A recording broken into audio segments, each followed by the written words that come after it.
പുറപ്പാട് പുസ്തകം 12-ാം അധ്യായം 40-ാമത്തെ വാക്യം.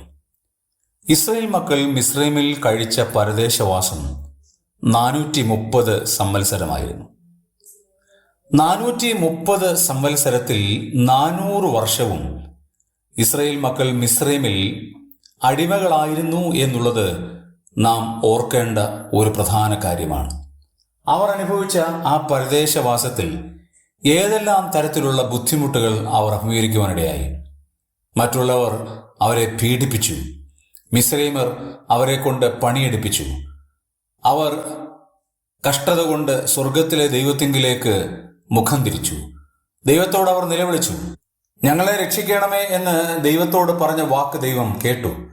അവരുടെ കഷ്ടത കണ്ടു എന്ന് ദൈവം തന്നെ അരുളി ചെയ്തിട്ട് അവരെ രക്ഷിക്കുവാനായിട്ട് മോശ എന്ന ഭക്തനായ മനുഷ്യനെ അവരുടെ ഇടയിലേക്ക് അയച്ചു.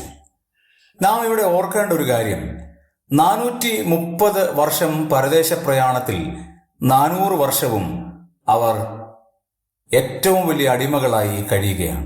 അവർ അനുഭവിച്ച പങ്കപ്പാടുകൾ എത്ര വലുതാണ്. പാപത്തിന്റെ ആ വലിയ അടിമത്തത്തിൽ നിന്ന് ദൈവം നമ്മളെ വിടുവിച്ച് സ്നേഹസ്വരൂപനായ പുത്രന്റെ രാജ്യത്തിലാക്കി വെച്ച ദൈവത്തിന് ഹൃദയപൂർവ്വം നമുക്ക് നന്ദി പറയാം.